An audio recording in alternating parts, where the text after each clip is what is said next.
Disclaimer, the views of the guests on the show are not necessarily the views of the host of the Work With Me podcast. Everything you need to discuss from the employee-employer side come to life on the Work With Me podcast. Interact with us at workwithmepodcast.com. Now live on tape from outside New York City and Philadelphia is Larendee and Bob Stei. Oh, I like that background song, Mark. What do you call that? That's really cool. Hey, welcome to the Work With Me podcast. I'm Bob Stei with Larendee. Larendee will be here in a few minutes for our interview. What we decided is each week I'm going to open the show with either a famous work story or a commentary, something to give you a little bit of a chuckle to start your day. And then we got a great interview today. Keith Boone from Top 10 Media is joining us. He is a sales and management pro, not only in the U.S., but in Mexico as well. So me being a radio guy and a radio geek, I can't wait to talk to him. We're also going to find out some of the differences between working in Mexico and working in the United States. So for my story tonight, and the first time I told a place I quit, I take you back to 1993. The U.S. is getting out of a recession like now, and I just graduated college, and there are no jobs out there. Now, my school was nice enough to let me stay up in New York for the summer because I worked for the school little part-time job. But instead of looking for a job so I could stay in New York, which was my dream, I basically partied on every day that ended with a Y. And I don't regret that. I had some good times, and there is photographs to prove that. But I should have been looking for a job because I basically came back to Baltimore in September clueless. Now, when you go up this, when you're not from New York and you head up there for college, two things are going to happen. You're either going to hate it, you're going to be intimidated by it, and you're never going to want to go to New York again, or you're going to fall in love with New York, as I did. So here I am. It's September 93, and after 3 years of thinking I owned the world, I'm back in my parents' house in Baltimore, and I haven't a clue what I'm going to do with my life. I have no prospects, and I don't have a job. So within a few days, I'm like, I need to find a job for the time being while I figure out what I'm going to do with this part of my life. I went on a few interviews. Nothing became of it. I even went to a record store, and I really wanted that job, but there were no openings. We had a great conversation, no openings. So while I'm driving around, I walked into one of the major pharmacy, drugstore, convenience store type deals. I'm not going to give the name, but you can figure it out. There are only, I think, two of them in the Baltimore area anyway. So I walk into this place, and I don't want to work there, but I figure I'm here, I'll do an application. While I'm filling up the application, the manager walks over to me and says, "Can you start Monday?" Now, I looked at her like, ugh, yes. So I worked at this place. I was scheduled to work 3 days a week, I believe from 8 a.m. until maybe 3 or 4 p.m. Now remember, I'm 23, and I'm going out and having fun every night. And I'm also having a little drink myself sad because I hate the job I have. So every morning or 3 days a week, the alarm clock goes off at 7 a.m. I'm cursing at the alarm clock, cursing at my life. I wanted to work in radio, and I'm working at this place. And I had to wear a tie. If you ever see me in a tie, it means wedding, funeral, bar mitzvah. So I head over to this place, and I work the cashier. I work the register. First sign that something was wrong is my name tag said Robert, which is my name, but most people call me Bob. And I'm like, why is it Robert? Why are we so formal? She goes, "There's a woman named Bobby that works here, and it'll be too confusing." All right, fine. So I'm learning how to use this register. I haven't worked a register in a few years, and I'm just dreading my life at the moment. So either the first or second day, I hear this woman go, "Excuse me, can you help me with the price of these peanut chews? I'm supposed to get $1 off, blah, blah, blah, blah." I don't know what she was talking about. I go to help her, and she looks me in the eye, and she goes, "I know you." I'm like, "Really?" She goes, "Yes, I was your elementary school guidance counselor." And that's what I'm thinking, like, this isn't really my life, you know. You want to say that. This isn't my life, what I'm doing, but, oh, the humiliation ran thick. The next day, they told me, we're having a problem with theft, so we want you to be the security guard as well. Anytime you see anything bad going on, you take care of it. Right. The job paid me, what, $3 an hour or whatever, that I hate? No way. Then I remember getting into a fight with one of the women that worked there and having an argument where she reported me, and I had enough. I hated this job. I hated this job. So one afternoon, I'm going, I went to a record store, a big record store I grew up shopping at, just to sell back some CDs. That's how much I needed the money. And I'm talking to the girl behind the counter. She's looking through my CDs. Oh, I want to buy this one myself. We're chatting. I'm like, any chance you have any jobs here? Manager came out, and they hired me on the spot. And that's going to be a story that's a follow-up, my time at a record store, which is very interesting. So the best part was the next day, I do my final day at this job. Nobody knows anything. Smiling the whole day. I'm going to my manager's desk, to cash out, see how my register is. I take off my tie, and I take off the name tag and hand it to her. And she goes, "What's going on?" I said, "I quit. I got another job." She goes, "What do you mean you quit?" I said, "I hate this job. I quit. I have another job." And then she's like, "Well, you sure you don't want to stay on? Maybe I could get you some management training." I'm like, "What part don't you understand? I hate this job. I hate this job. I quit.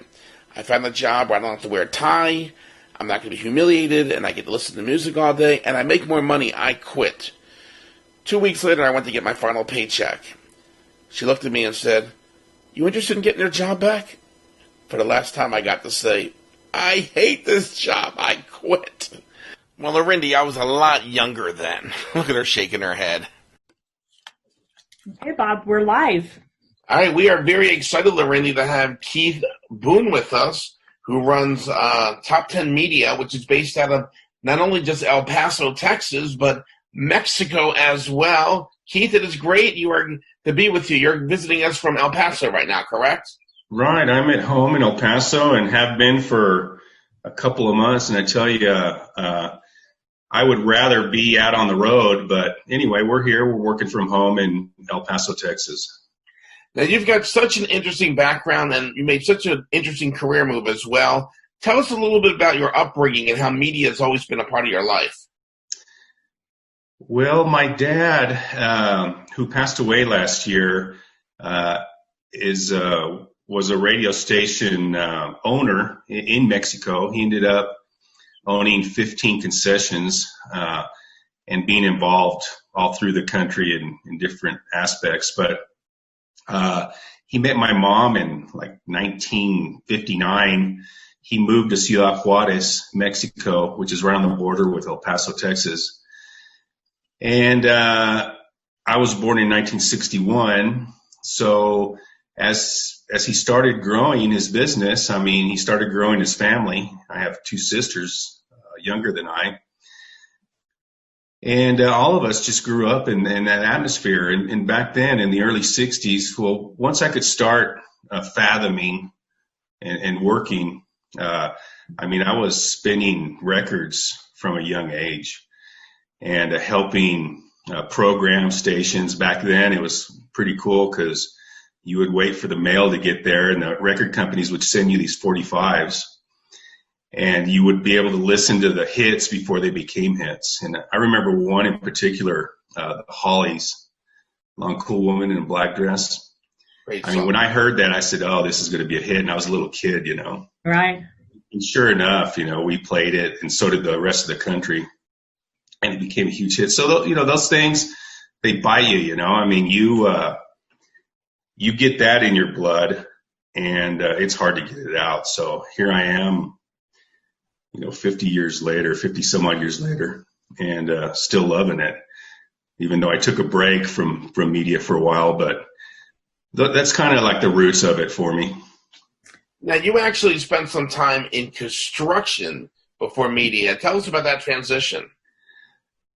When I got out of high school, I really kind of rebelled, I guess, and I really I didn't want to be told what to do, and my father is a real strong man. To be a successful businessman, well, you got to have a strong hand, So I rebelled, and I moved out of the house, and really, I guess the easiest thing at the time was working in construction. So some buddies and I, little punks, decided to open our little remodeling company, and we did. And we had a good time. I was able to have my bachelor pad and have a good time and just work hard and make money and play hard. And eventually that led to me growing in the construction business. And by the time I quit construction, I mean, I was building apartment complexes and hotels and doing well. But like I told you, the media called me back, and boy, I didn't hesitate. And you have spent decades at a Grupo Mega Radio. What were some of the key responsibilities, and what were some of your achievements during your time at that company? That was my dad's company, and he called me back in late 1995 or early 1996, and this really has a lot to do with my main accomplishment, and where I go from there is Mexico went through a terrible economic crisis. I don't know if you guys remember, but it's probably one of the worst devaluations in our current history that we can remember. There's been a few, but that one was really rough. And basically, overnight, you owed double and your money was worth half, So, I mean, imagine that happening. And he was in a bad way, the company was in a bad way, the whole country was, and he reached out to me, and it felt great, that I was going to get back together with my dad, and I was real proud about it. So I get to his office, I remember, and I hadn't seen him in years, and there's his confidant attorney was there with him, and I walk in, and they tell me what's going on, and I'm like, well, okay, do we have any money? No, we don't have any money. Everything's really bad. We haven't paid the employees in 3 months, and the country's really bad. So I just started getting to work, and we made a good little team, and we took that business and made it profitable, I guess, in about 4 years of real hard work. What do you do to get there? I mean, that's a whole nother, boy, you could take a college course on what you have to do to get in 4 years from zero to, we were having profits of 40% by the year 2000. And basically, it was just a lot of human relations. You got to get these people motivated. In Mexico, half of the employees are unionized. So you have union leaders that are on your back, and you have then you have the creditors, and then you have clients, and then you have customers. And so really, it's just it's a big time people business. And I feel fortunate that I'm able to meet and work and lead folks of all denominations and of all social status. And so I guess that's probably that's the main thing, out of nothing except for, human beings, that are able to work, you create something. And then before Larendee and I pick your brain about the operations, that took you to where you are today, Top 10 Media. Tell us about your company and what you do. Yeah. So I worked for my dad 22 years, I guess. And a year before he passed away, we weren't anticipating him passing away or anything, but I started disagreeing with the way he was running things. And I always told myself from an early age that, any time that I would disagree with my dad or that I wasn't willing to be his general, that I should leave. And so I got to that point. And after a couple of months, really, of thinking, God, what am I going to do? And maybe catching up on personal things that I hadn't done in so long, a mentor of mine said, well, you got to do what you're good at. No. He goes, you got to do what you like, but more importantly, you have to do what you're good at. So I've taken that advice. And I guess media, I could have gotten back into construction, but after 20 years, I wasn't really on top of it. But I was on top of media, and especially Mexican media and border Hispanic media. So Top 10 was natural for me to be on the other side. Instead of representing the media itself or our own radio stations, I transitioned into representing the client. using my, inside knowledge from being a radio operator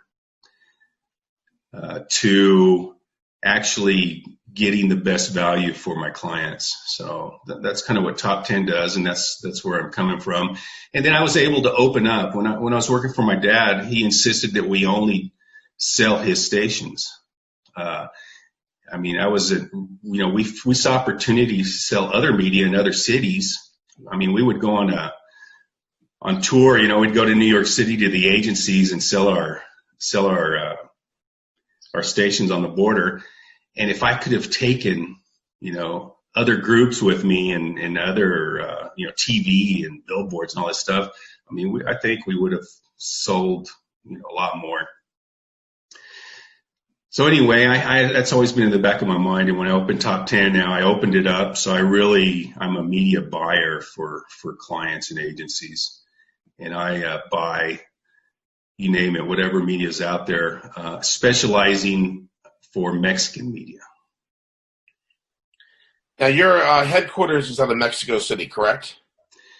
Yes, Mexico City. Mexico City is the center of everything, political, economic.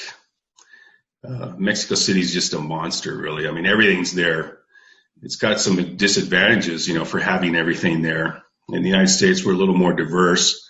You can have strong agencies in New York and in Chicago and LA and, maybe Dallas, Miami, but everything's in Mexico City. So, yeah, that's where we're at. All right, well, Larendee and I now we're going to talk a little bit about some of the culture there and some of the differences in working in Mexico as of the United States. So, Larendee, where do you want to begin? Keith, first I want to circle back to something you spoke about because it's something that we're frequently speaking with our clients about at Roost Advisors, and that is this idea, do what you like and what you're good at. And you have a personal experience of where you realized you were out of alignment with your father's interpretation of that or where he was going with his life. So you made a really bold decision to step away from the family business again.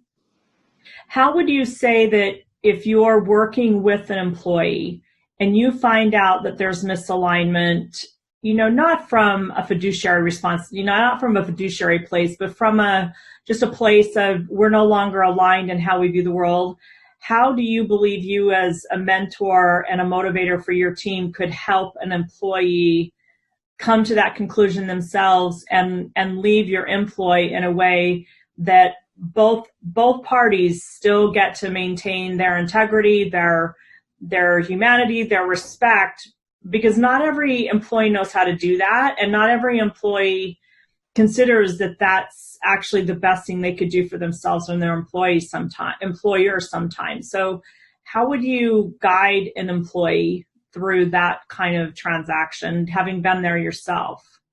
Yeah, that's really that might be the main key to success, when you're working with people, is how do you motivate them and how do you keep them in line with your goals, and try to make them their goals as well. We've heard of Dale Carnegie, haven't we? Right. I think he spells it out really well. So without going into his 12 points, because I don't really remember them all, but I've lived them, if you're a person that respects other people, and if you're a person that knows where you want to go, and if you're a person that owns, the leadership, then you do whatever it takes. That's real wide, but you do it in a way, or what I've understood is that if your collaborator, your employee, your subordinate, it shares your vision and senses your respect, you're going to get a long way. That question that you make is really, and I'll say it again, it's probably the most important thing that when you're working with people. Mm-hmm. And working from home, and I don't like it because I don't feel that through a computer screen I can really get that across with a person. I mean, I'll hug a person, I'll take them by the arm if it's correct, I'll talk, I'll listen them up, I want to know, how are they doing at home, how's their family. Mm-hmm. You really have to just be genuine, I mean, the iconic gruff, horrible boss, and we hate going to work and all that, you're not going to teach that guy to be a sympathetic, Mm-hmm. boss. And we've all had those people. We know those people. Mm-hmm. So you either are or you aren't. You're either sincere or you're not sincere. So I would work real hard, and I've always worked real hard on being sincere first. Mm-hmm. And I can go around and around with this, but basically you have to, there's also boundaries, I mean, they're not your family, and you don't want that kind of relationship. I've also learned that, you can respect that of people too. You don't have to get into their homes, and and people will understand that. You just have to know what it is that makes them tick, and get into their heart, and have them share your vision, I guess. Now, that said, there's people that haven't come around, I mean, I've had to fire people. Mm-hmm. And because, I mean, you go round and round and round, and at some point, either, you can accept the failure yourself if you want, but it doesn't matter. If the bottom line is not working with these folks, well, you got to let them go. Right. We're not talking about, the Henry Ford method where you actually, someone shows up with a clipboard to your home to check on how you're leading your family. Right. Right. Oh, yeah.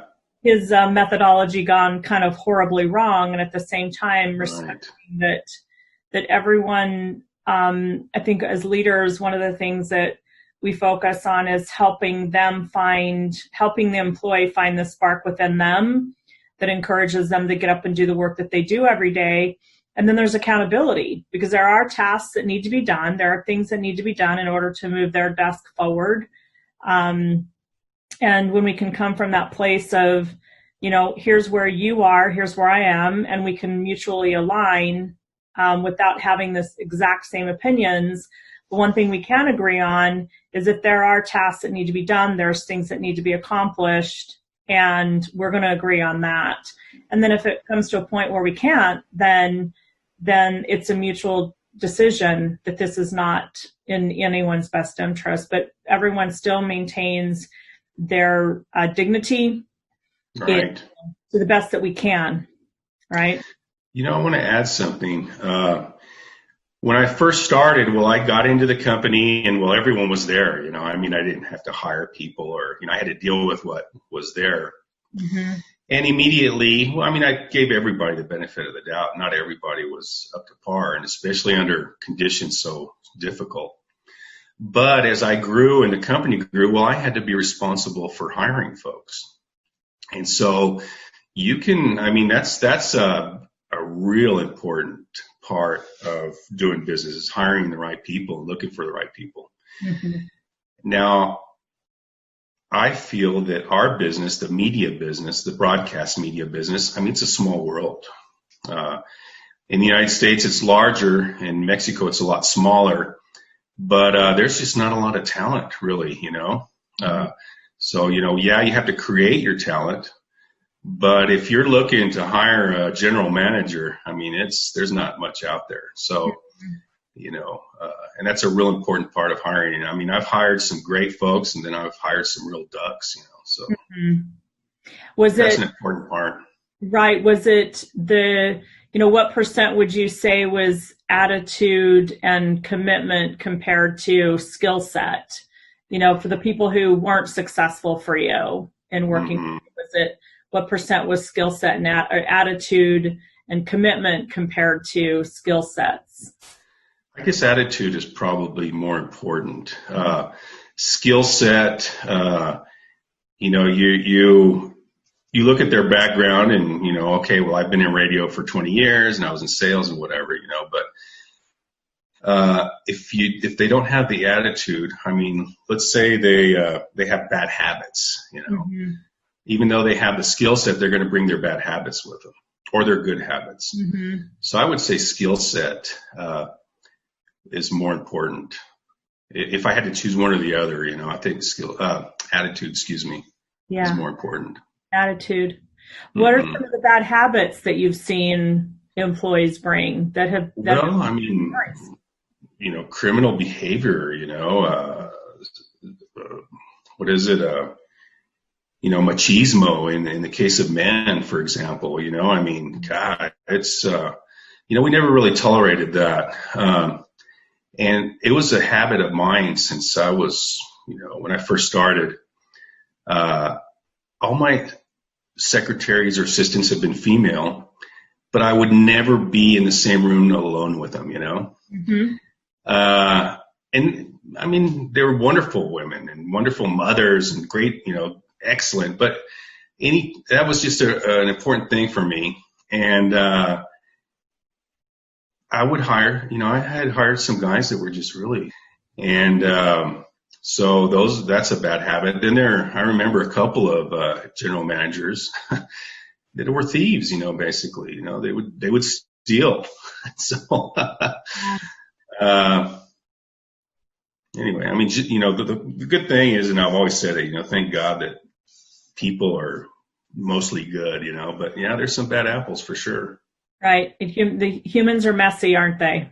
Right. So those are the two things. I think, the sexual aspect of it where they try to take advantage of their positions and then maybe, just stealing. Those are probably the worst.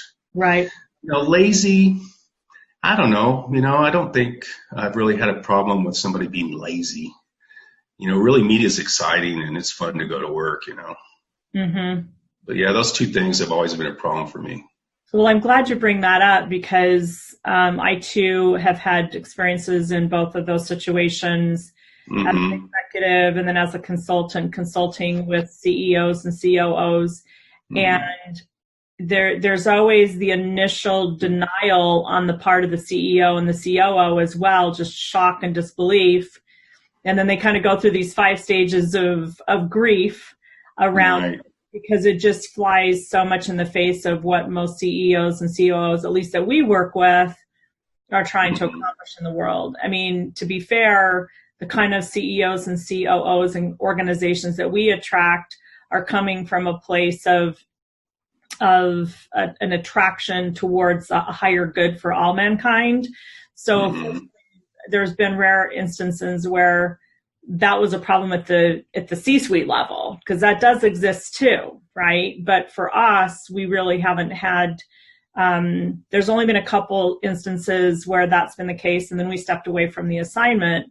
But that initial, when a C-suite member or a manager or an owner is faced with, I can't believe someone that I trusted and hired stepped over a boundary.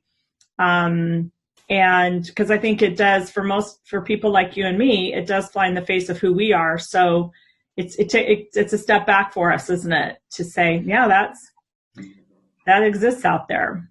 Well, it is, and it's a drag because, I mean, let's say they're making money for you, and let's say you invested a lot in them, So, yeah, initially, you do go through that denial phase. I mean, we're not perfect either. Right. But, there's points, you got to draw lines and things that you are not going to tolerate. Mm-hmm. And, things that really come down on folks, you can't tolerate that stuff. Mm-hmm. Keith, I wanted to talk a little bit about some of the cultural differences. A little backstory here is, I know I told Keith this. My brother, 20 years ago or so, taught graduate school in La Cruces, New Mexico, which is not far from you. I believe it might even be like within 20 minutes of you.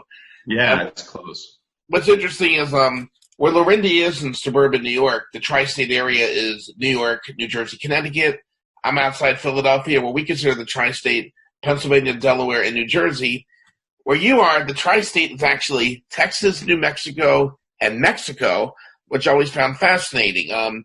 You hear a lot about, like, a lot of people you work with, especially as they head towards Mexico. It's very conservative, very family-oriented. Do you see any major cultural differences of the employees in Mexico as versus the United States? I'm going to generalize a little bit. I think in my experience in construction, I'm going to talk a little bit about construction. I've constructed on the border on the American side, and 95% of the workforce was Mexican. And I say Mexican because Mexicans call themselves Mexicans. They don't call themselves Hispanics. Even maybe now the second, third generation in the United States, that's a big debate, of what someone's called. But really, Mexicans were the best employees and motivated folks that I've ever worked with.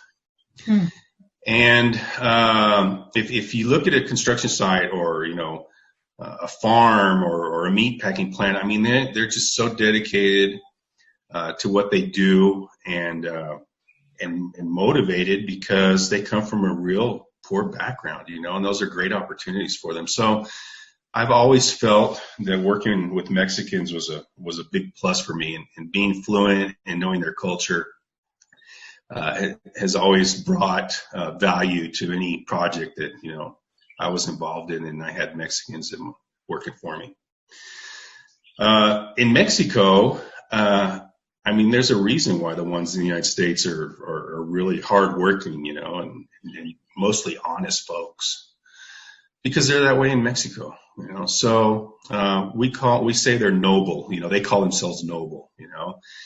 And yes, tight-knit family, but their culture is a little different from the Anglo-Saxon culture. The Anglo-Saxon only had at some points, 4 hours of daylight to get something done, because they came from up north, and there was a strong sense of community more than family, because to raise a barn, you needed to have 20 guys doing it, not just your nucleus, your family nucleus.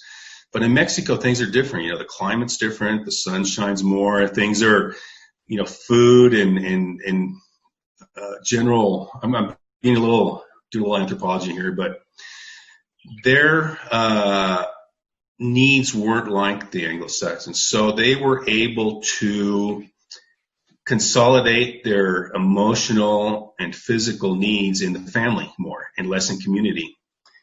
And you put in the factor that the people that have governed Central and South America were really dictators, and tyrannical. So they were forced to only trust their family. The Anglo-Saxon, we know, democracy has flourished and a whole other thing. So that's the biggest cultural difference, where a Mexican will say, what's good for my family, not necessarily what's good for my community. And in the United States, generalizing again, what's good for my community more than what's good for my family. So I'd say that's the principal cultural difference. And to understand that, you use that to your advantage, and you work with them, and everything that they do for you and for themselves has to relate to their families. All right, well, following up on that, I'm going to talk a little bit about climate, and literally climate is, you're in El Paso right now. I'm sure it's going to hit 100 degrees today. Right. I always share a story. My honeymoon back in 2003 was in Puerto Vallarta, which was beautiful. However, nobody warned me you must wear shoes on the beach. I got third-degree burns on my feet, which I still have to this day many years later. Mm-hmm. America is very casual right now. Many companies won't even wear ties anymore. Some companies you can even get away with a polo shirt. Are the companies there still in that hot weather and that climate, suit and tie, or is it going more casual there? I would say business casual. Mexico City is not the case. Mexico City is actually 7,000 feet high. It's higher than Denver. And so Mexico City rarely even sees a 90-degree day, at the hottest. So Mexico City is between 60 and 80 degrees. This is beautiful climate.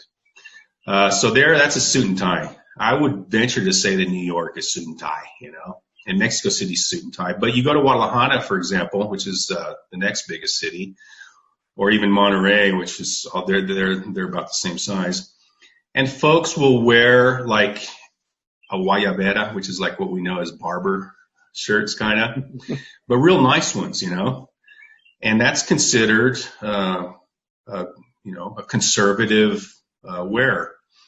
Not T-shirts. I mean, the kids now, when you go to like a WeWork and all these guys are working on their computers, and yeah, they're coming in flip-flops and T-shirts. But I'd say anybody that's in an organization, more organized type of environment, it's business casual.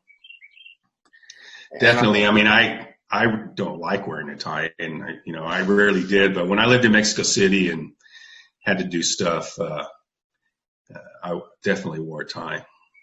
And I do ask every business CEO this question. You might have to think back on this. What is, out of all the times you've had to let somebody go, you've had to terminate somebody, does anything stick out as the worst reaction you got or the hardest time an employee had with being dismissed? Fortunately not. I know of some stories of horrible things, I mean, my uncle, one of the biggest stories, when he let someone go and the guy took his own life, right afterwards. And, and I always had that in the back of my mind. My mom told me when I was a kid, and maybe she told me that story because she wanted me to be sensitive, I guess, or, it had that impact on me anyway. So the way I let people go is that they understand that they have to go, or they understand why. If it's something that they did to cause it. I mean, other times it's for economic reasons, or there's just no room for it, or there's a change in strategies. But again, you got to go back to respecting the person. And so I guess my success, if you will, is try to make them feel good, when they're leaving, and not to lose hope, and be there for them and let them know that you leave the door open, that they need to go out the front door, as we say in Mexico, and that you're there to help them in their transition. So, yeah, it's tough. I guess that guy that took his life, I mean, he must have been really unstable, poor guy. But I never forgot that story. And so I'm real cautious and conscious of it. It's been really so valuable. I also just want to acknowledge, Keith, what you talked about, recognizing what's valuable to the client. And it's easy to give lip service to that. Not every company really gets that on a very DNA level. And it certainly has been one of the key markers of our success is what's in the best interest of the client. And that sometimes that means that you're not in the best interest of the client. So you may need to step away, and you may leave revenue on the table because you recognize that you're not in the best interest of the client. So I just want to acknowledge that was something you brought up earlier in the interview that I think is also really a great hallmark of success. Anything else you'd like to add about that you haven't already stated? I guess what's important in any decision or any strategy is identify the mission, identify in the case of a client, what is it really the client's looking for? What is it that the client needs? And where are you in there? Like you're saying, if you're not in there, well, but if you're in there, that's your sales pitch, So, I mean, I'll take any client. I'm going to use JCPenney. JCPenney was a great client of ours. It's a real bummer. I mean, they're on their way out. I don't know how they can reinvent themselves. I hope they do. I've always thought, what would I do? And I don't know because I'm not in retail, but right. But they were a huge client of ours, and they understood that the Mexican that crossed over from Mexico into the States on the border was their main client. So at JCPenney and McAllen or El Paso or even San Diego, 90% in some cases were people coming up from Mexico to shop. So they understood that. We understood that. So we were like the perfect match, So, I mean, that's just an example. It's not always the case, but you have to identify what your client does, what your client needs, and how you can help them. I mean, it's really that simple. Mm-hmm. JCPenney's is a great brand to talk about in that regard, because they really did understand that. And as a girl growing up in Wyoming, JCPenney started in Kemmer, Wyoming. So talk about families. My mom, just kind of a cute story. When I brought my mom to New York City, she wanted to go to see what JCPenney's in New York City looked like, because she knew what JCPenney's in Wyoming looked like. And I think they were a great brand, and they are a great brand that really does try to focus very keenly on who's my client and how can I provide services and products that meet the need of that client, that they've served for all those years. I agree with you. I hope they do figure out a way to reinvent, because they've been really a great long-standing retailer in the American story of enterprise for a very long time. Right. So, yeah. Now, Keith, we finally, by the way, you're with Larendee and I are speaking to and have been having a great conversation with Keith Boone from Top 10 Media, and I'm sure you get this a lot, Keith. I have had to write your name down 100 times not to call you Keith Moon, who was the drummer from The Who. I think for him, yeah. But we end each interview by putting you on the stranded island, and we're going to find out what you would bring with you. So let's put you on a stranded island. You can either bring one specific food or a type of food with you, and you're going to eat that every day. What's it going to be? Is Johnny Walker Black a food? You make it for you. There you go. I love it. What about a book? You got to read one book over and over. Well, it's not going to be the Bible. I don't know. It seems like a lot of people would say the Bible, Mm-hmm. And because I've been read the Bible all my life and still do, I'm a Catholic, and so I don't think I would read the Bible if it was the Bible. So I'll have to say that. But what would I take? I know War and Peace, because it's the longest book ever written, and I've never read it. I've thought about that because maybe a how to play the piano, because I've always wanted to learn to play the piano. Hopefully we can find you a piano out there on a stranded island. What about a movie? You gotta watch one movie over and over. What's one of your favorite movies you bring with you? Oh gosh. Believe it or not, one of my favorite movies is called The Birdcage with Robin Williams. Oh, that's a great one. It's hilarious. God, I can watch that over and over, and I die laughing. I mean, my wife just goes nuts. She goes, God, I can watch that so much. Because it's a fun movie, and it pokes fun, and it's just a bunch of laughs, and you can really escape. Mm-hmm.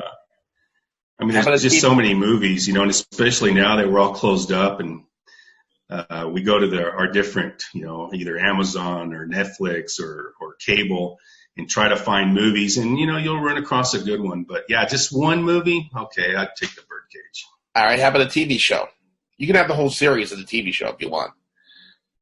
Yeah. Well, that's another thing. I guess I'd have to go with Seinfeld. Oh, I love Seinfeld. Timeless.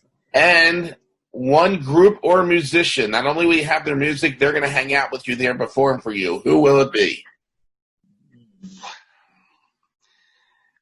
Being in this business, and I was raised with classical, with flamenco, with jazz, with rock, with Latin music, Brazilian. I really seriously love the full gambit of music. But I guess if I had to choose one favorite artist, it would be Pat Metheny. That's going to be one interesting island you're living on. You guys got to watch The Birdcage a lot. Yeah. Pat Metheny, drinking scotch and watching the Birdcage. There we go. How can people get in touch with you at Top 10 Media for business, for ideas, or if they want to reach out to you? How can they reach you? I guess email, or they can go on our website. Like I said, we specialize in clients. They can be either North American clients or Mexican clients, in buying Mexican media for them. That's what we specialize in. So my address is kboone, Boone, at top10media.com.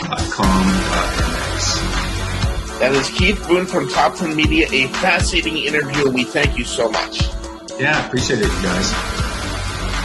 If you would like to be a guest on this podcast, get more information at workwithmepodcast.com. Original music and score by Mark Ruse. This broadcast has been produced and engineered by Bob Stei. The Work With Me Podcast. Copyright 2020, Ruse Advisors.